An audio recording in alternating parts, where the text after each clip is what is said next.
사람들 중에서 평소에 생각해왔던 그 이미지하고 전혀 다른 모습을 우리가 발견하게 되면 그 의외성으로 인해서 깜짝 놀라게 됩니다. 예를 들어서 저분 참 온유하고 사랑이 많으신 분이신데 별것 아닌 일에 버럭 화를 내는 모습을 보면 처음 보는 모습에 우리가 깜짝 놀라죠. 저분에 저런 면이 있었나? 또 반대의 경우도 있습니다. 굉장히 점잖으신 분이시고 말씀을 별로 안 하시는 분이다 생각했었는데 막상 만나서 얘기해 보니까 말씀을 너무 잘하시는 거예요. 재미있으신 거예요. 막 위트도 있으시고 조크도 잘하시고, 그런 분들 만나게 되면 내가 생각했던 모습이 그분의 전체가 아니구나 라는 것 우리가 깨닫게 됩니다. 오늘 본문에 나온 예수님의 모습도요, 사실은 굉장히 의외의 모습입니다. 우리가 보통 예수님을 생각하면 사랑의 하나님으로, 특별히 신약시대 약자의 하나님, 고아와 과부의 편에 늘 계시는 분으로 우리가 떠올리게 되는데, 오늘 본문에 나타난 모습은 정반대예요. 이방인 여인을 막 무시하는 것 같으시고 경멸하는 것처럼 보이는 본문이거든요. 그러나 오늘 본문을 우리가 잘 살펴보면 왜 그렇게 하셨는지 예수님의 선한 뜻이 담겨져 있음을 봅니다. 따라서 그 가나안 여인, 한 가나안 여인의 보통 그냥 이야기가 아니라, 가나안 여인이 그러한 환경과 어려움에 있었음에도 불구하고 예수님을 찾았을 때, 간절한 마음으로 찾았을 때 예수님께서 어떻게 축복하시고 응답하셨는지에 대한 이야기가 나오는 것입니다. 그래서 오늘 본문을 통해서 우리가 정말 집중하고 들어야 할 것은, 참 믿음은 어떤 모습을 지내야 하느냐, 참 믿음은 어떤 마음가짐으로 우리가 살아가야 하느냐에 대해서 우리가 말씀을 나눌 때에 하나님이 주시는 큰 은혜와 깨달음이 있기를 주님의 이름으로 간절히 축원합니다. 제일 먼저 발견하는 것은요, 참 믿음의 첫 시작, 그것은 바로 믿음의 대상이 누구인지 정확하게 아는 데서 시작한다라는 겁니다.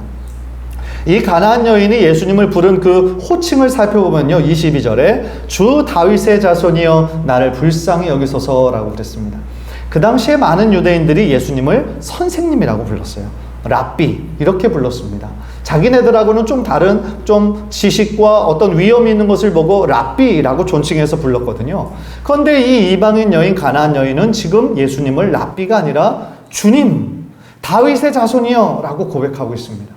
이것을 통하여서 예수님의 그 능력과 이런 소문들이 유대 안에만 있었던 것이 아니라 이방 나라들에게도 많이 퍼져 있었음을 우리가 알게 되고요. 무엇보다도 이 여인이 제일 처음에는 소문으로 그 소식을 들었겠지만, 이 여인의 고백 가운데 그 예수님이라는 분이 구약 그때부터 오랫동안 기다리던 메시아이고 자신들을 구원할 구원자, 주님이심을 고백하는 믿음이 있었다라는 것은, 이 여자가 단순히 어떤 지식적으로만 소문으로만 듣고 안 것이 아니라 그 마음에 예수가 누구인지 아는 정확한 믿음이 있었다라는 것입니다.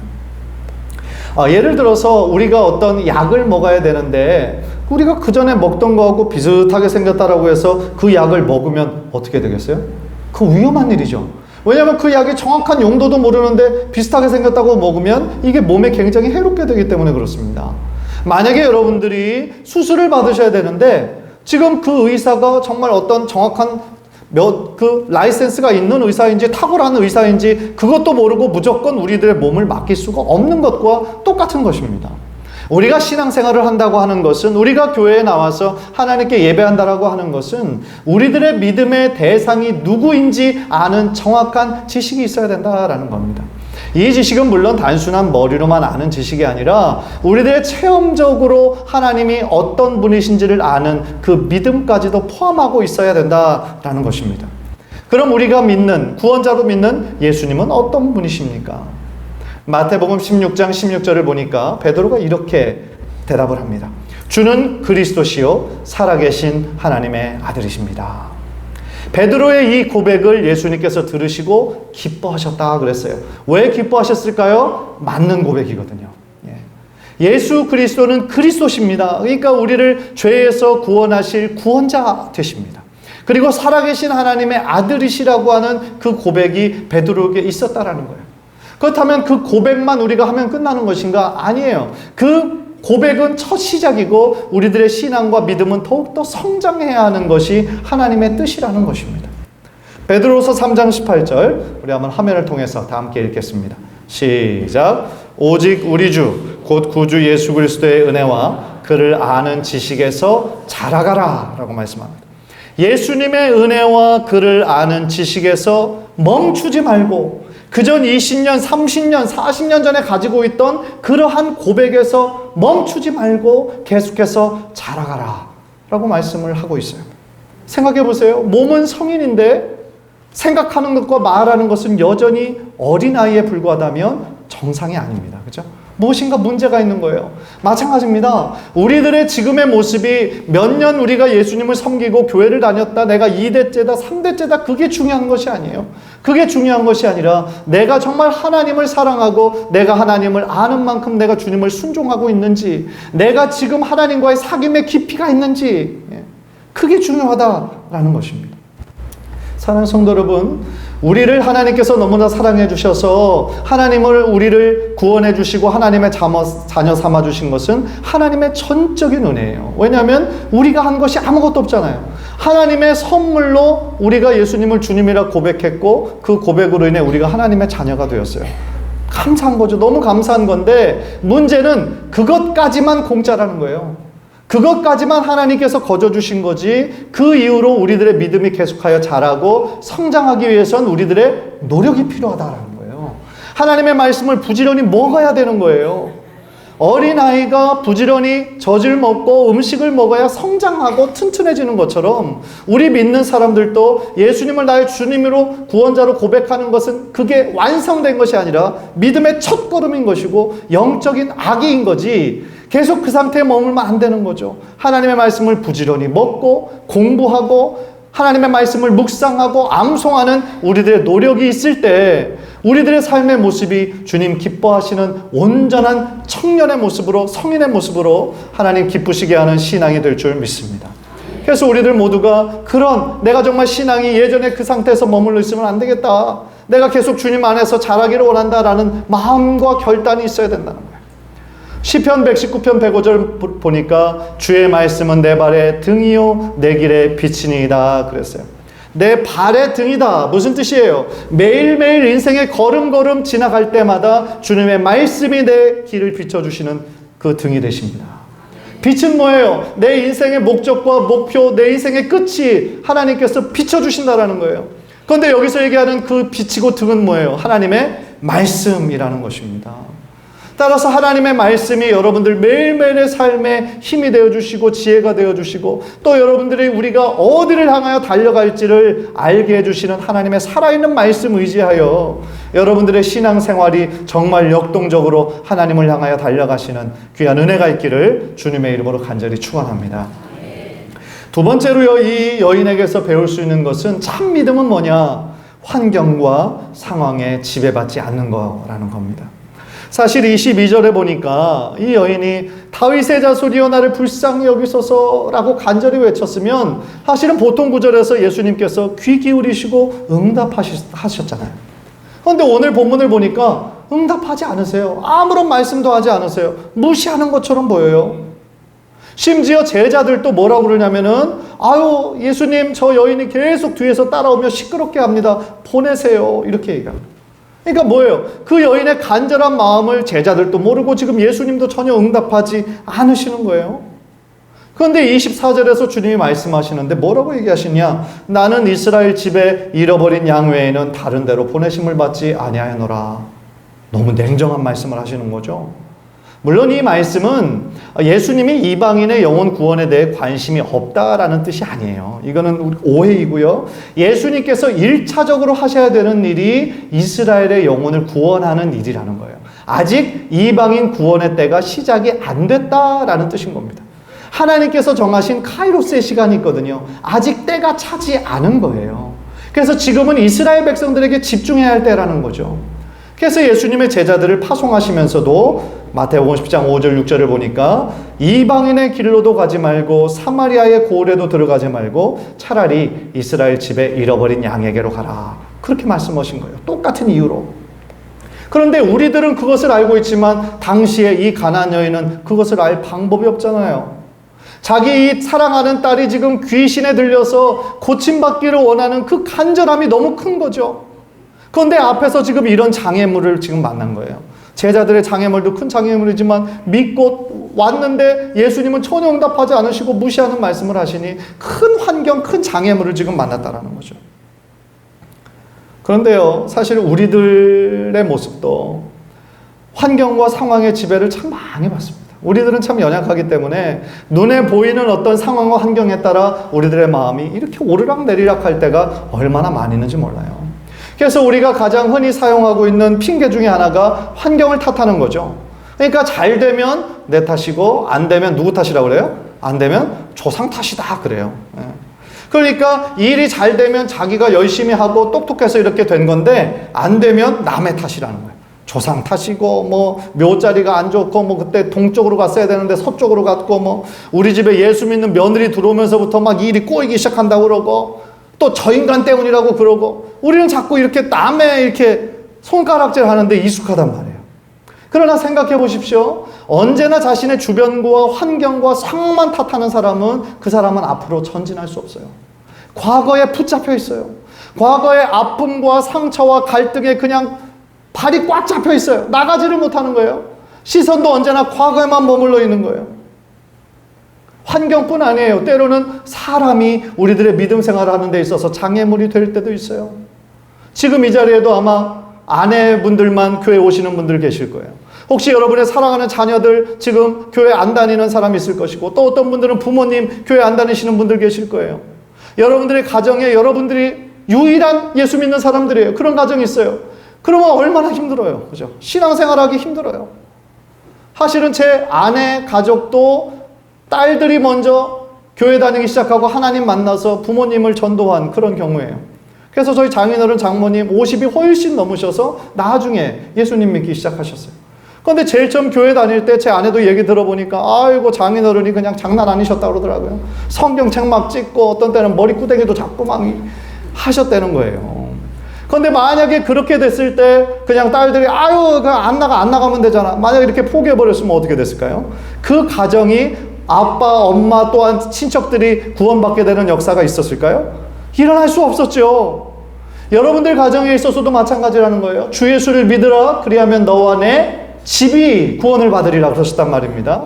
따라서 여러분이 믿음의 첫 세대, 첫 시작은 누구나 힘들어요. 마치 선교사 같아요. 선교사. 전혀 믿음 믿지 않는 그 가정의 일원으로 있으면 여러 가지 뭐 제사 지내는 것부터 해서 여러 가지가 다 걸려요. 그러나 그 가운데 여러분들이 정말 하나님을 믿는 신실하신 모습, 성실하고 사랑이 넘치는 모습, 언제나 기뻐하는 모습, 그러한 모습들을 다른 사람들이 볼 때에 야, 예수 믿는 사람들은 뭐가 달라도 다르구나. 그러면서 여러분들의 남편이 마음이 변하고 여러분들의 자녀들이 마음이 변하고 부모님들의 마음이 변해서 여러분들 가정 전체가 주님께로 돌아오게 되는 구원의 역사가 일어나게 될 줄 믿습니다. 예. 여러분들 선교사라는 마음으로 여러분들 가정을, 남편을, 자녀들을 섬기시라는 거예요. 하나님께서는 어떤 일을 통하여 우리 가정에 역사하실지 모르거든요. 그러니까 그것을 기대하는 마음으로 우리가 살아가야 된다라는 얘기죠. 제가 말씀드리고 싶은 핵심은 이겁니다. 우리가 예수님이 원하시는 그 방향으로 큰 믿음으로 큰 헌신으로 나아가려고 할 때 언제나 이런 방해하는 세력들이 있다라는 거예요. 저는 그것을 말씀드리는 거예요. 사단이 공격할 때도 있고요. 우리 안에서도 또한 하나 되지 못하는 그런 모습들이 나타날 수도 있어요. 어떤 경우는 환경과 상황이 막 막을 때도 있어요. 그러나 말 그대로 우리가 장애물로 여겨서 그 자리에서 넘어져 버린다면 더 이상 발전하거나 걸어갈 수가 없다라는 것이죠. 그러나 오늘 본문에 나온 이방인 여인처럼 자신을 가름하고 있던 그 반대와 상황을 무릅쓰고 주님께 나아갈 때에 주님께서 그 뒤에 탁 넓은 품으로 안으시고 그를 안으시고 내 믿음이 너를 구원하였고 네가 참 큰 믿음이구나 라고 칭찬하시게 되는 것을 우리들 믿음의 눈으로 정말 바라보면서 여러분 앞에 놓여있는 많은 방해물, 장애물이 있다 할지라도 거기에 낙심하지 마시고 더욱더 주님께로 가까이 나아가시는 우리 성도님들 되시기를 주님의 이름으로 간절히 축원합니다. 마지막으로요, 이 여인에게서 배울 수 있는 참 믿음의 모습은 끝까지 포기하지 않았다는 거예요. 저는 이 모습이 참 존경스럽고 이 여인이 정말 칭찬받을 만하구나 라는 생각이 들어요. 사실 한두 번의 반대, 한두 번의 핍박이 있으면 사람들은 위축돼요. 아유, 뭐 이 정도 했으면 됐지, 뭐 이 정도면 나도 열심히 했다. 라고 생각하고 뒤돌아가게 되는 것이죠.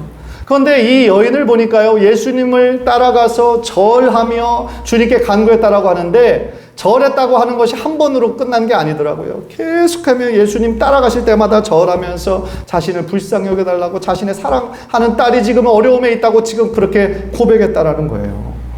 그런데 그렇게 간절함으로 나왔음에도 불구하고 예수님이 뭐라고 말씀하시냐면 26절을 보니까 아주 잔인한 말씀을 하신단 말이에요.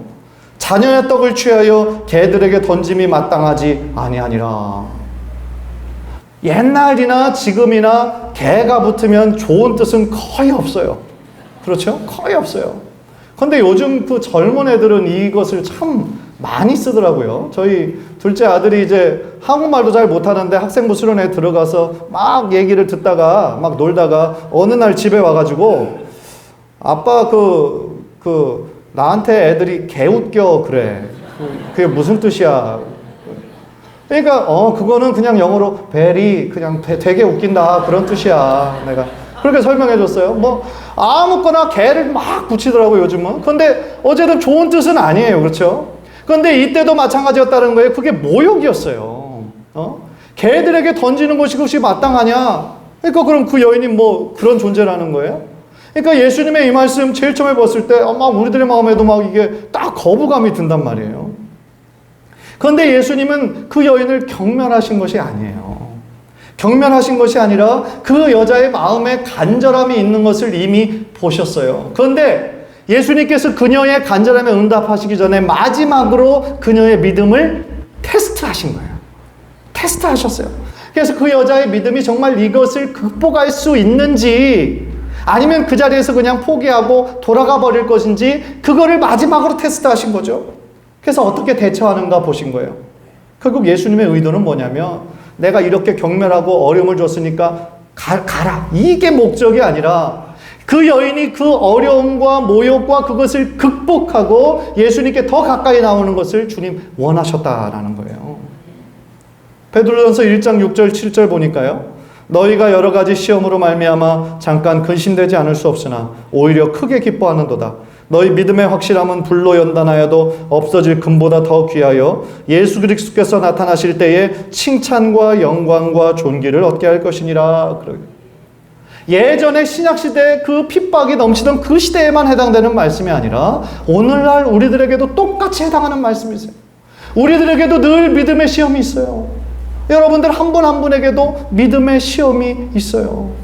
어떤 분들은 지금 경제적으로 지금 막 시험 당하시는 분들 계실 것이고, 어떤 분들은 어떤 관계의 문제로 시험 당하는 분들 계실 거고, 어떤 분들은 뭐 자녀 문제, 어떤 분들은 건강, 그렇죠? 그런 걸로 인해서 우리가 지금 믿음의 시험을 우리가 강하게 받고 있는 분 계실 거예요. 그러나 중요한 것은 뭡니까? 믿음의 시험은 누구나에게 있는데 그것을 우리가 어떻게 극복하고 어떤 태도로 그것을 대할 것이냐. 그게 우리들의 인생의 성패를 완전히 결정짓는다라는 거예요. 우리들의 기도도 똑같지 않습니까? 우리들의 기도 한두 번 간절히 기도했다라고 해서 하나님 잘 응답하시지 않아요. 어떤 경우는 10년이 넘어도 이것이 이루어지나 안 이루어지나 그런 생각 들 때도 있어요. 그러나 이 하나님의 뜻은 제가 방금도 말씀드렸던 것처럼 그 믿음의 시험을 통하여 이 사람이 더 큰 믿음으로 하나님께 더욱더 간절함으로 나왔을 때 칭찬과 영광과 존귀를 주시는 것이 하나님의 뜻인 것인지, 지금 하나님의 예정하는 것은 7번이에요. 7번의 시간이에요 지금. 그런데 어떤 사람은 5번, 6번까지 간절히 기도하다가 아유 이제 뭐 됐다, 이만큼 했으면 됐지 라고 포기해버리면 예수님 얼마나 안타까워하시겠어요? 응답하실 것을 다 지금 준비해놓고 있는데 7번인데 딱 5번, 6번 하고 포기해버리면 얼마나 안타까워하시겠어요? 마찬가지라는 거죠. 하나님께서 우리들에게 믿음의 시험을 주시고 때로는 어려움이 있어요. 그러나 그 고난, 어둠 영원하지 않아요.